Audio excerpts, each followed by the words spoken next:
Bonjour, c'est Jet, le directeur technique de Merci Jack. Comme chaque semaine, on se retrouve quelques minutes pour aborder un sujet de notre quotidien. Et aujourd'hui, je voulais vous parler de l'interdiction qui existe d'utiliser des plaques de plâtre dans des locaux humides, comme les cuisines professionnelles. Mais avant ça, je voulais un peu refaire une rétrospective du plâtre dans les cuisines et qu'est-ce que c'est au fond un espace humide. Il y a beaucoup de confusion dans le bâtiment entre ce que l'on peut faire dans une maison et ce que l'on peut faire dans un établissement qui reçoit du public, notamment les cuisines et les labos. Les locaux avec un point d'eau, comme la cuisine ou les WC, sont classés EB vis-à-vis de la réglementation. C'est-à-dire qu'ils présentent une hydrométrie moyenne. La salle de bain, elle est classée EB+, locaux privatifs. Son hydrométrie est forte. En revanche, la dénomination cuisine et laboratoire constitue un univers à part qui est légiféré d'une autre manière. La difficulté que vous rencontrez au quotidien, c'est que quand vous allez chez votre fournisseur de matériaux, on ne va pas forcément vous expliquer qu'il y a plusieurs types de plaques de placo hydro, qu'il y a plusieurs types de plaques de placo habitaux, etc., etc. Or, les fabricants comme Saint-Gobain de plaques de plâtre ont défini une nomenclature H1, H2, H3 qui définit où doit aller cette plaque de placo. Car en fait, derrière le placo hydro bleu qu'on connaît tous, il y en a plusieurs. Pour l'isolation d'une salle de bain, la norme impose une plaque de plâtre hydrofugée. On pourra donc prendre une plaque placo-marine H1, un habito hydro, un easy plaque, sur des hauteurs maximales de 1,80 m et après venir positionner un placo standard. Pour les joints, on peut utiliser un enduit hydrofuge traditionnel qui procure une haute résistance à l'humidité.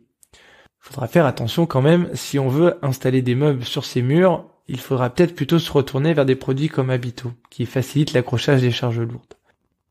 En utilisant ces produits-là dans une salle de bain, vous respectez et vous faites respecter les normes de mise en œuvre pour garantir la pérennité de vos ouvrages. La grande difficulté aujourd'hui, c'est le savoir, c'est la connaissance. C'est le fait que quand on n'est pas de l'univers de la cuisine professionnelle ou de la fabrication de laboratoires de production, à aucun moment donné, on nous a donné cette information. Et l'idée aujourd'hui de vous parler de ça, c'était de l'évoquer avec vous et que vous puissiez à l'avenir être moteur dans ce que vous prescrivez. En fait, dans la dénomination cuisine, grande cuisine et laboratoire de préparation, techniquement, l'usage du plâtre est interdit. C'est-à-dire que l'on doit construire de manière traditionnelle ces espaces-là, avec du parpaing, avec de la brique, mais en aucun cas avec du placo. Alors vous allez me dire, il est mignon, mais dans la vraie vie, tout le monde utilise du placo. Alors oui, tout le monde utilise du placo, mais sous certaines conditions, et c'est ces choses-là dont je voulais parler avec vous. Déjà, oubliez le placo hydro H1. Il ne doit plus mettre les pieds dans vos chantiers de cuisine et de laboratoire.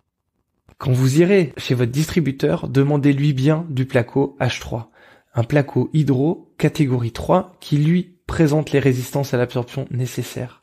Demandez-lui un habito hydro et pas un habito traditionnel. De plus, lors de la mise en œuvre, il faudra faire attention à une petite technique mais qui sauve beaucoup de chantiers. Au moment d'installer la plaque de plâtre, soulevez-la d'1 centimètre du sol avant de la visser sur l'ossature métallique. Ainsi, avec ce vide, vous empêcherez la remontée d'humidité par capillarité.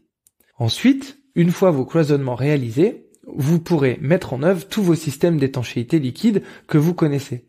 Mais une fois de plus, attention à ne pas utiliser des produits qui sont dédiés aux salles de bain. De nombreux produits sont faits pour étanchéifier des cabines de douche, avec des bandes armées, des produits liquides, généralement bleus, mais ces produits ne sont pas faits pour recevoir un carrelage. Il y a quelques semaines, je vous avais parlé des coefficients de résistance des carrelages. Et c'est à ce moment-là que la boucle se boucle. Car en effet, au moment de mettre en œuvre votre étanchéité sous carrelage, vous devrez faire attention à respecter des produits qui acceptent la mise en œuvre d'un carrelage qui aura besoin d'une résistance dédiée à la cuisine P4. Ne négligez pas la remontée d'étanchéité de 1 mètre sur toute la périphérie de vos murs et vous pourrez garantir comme cela une étanchéité parfaite. Et voilà, c'est fini pour aujourd'hui. Je vous dis à la semaine prochaine. Prenez soin de vous.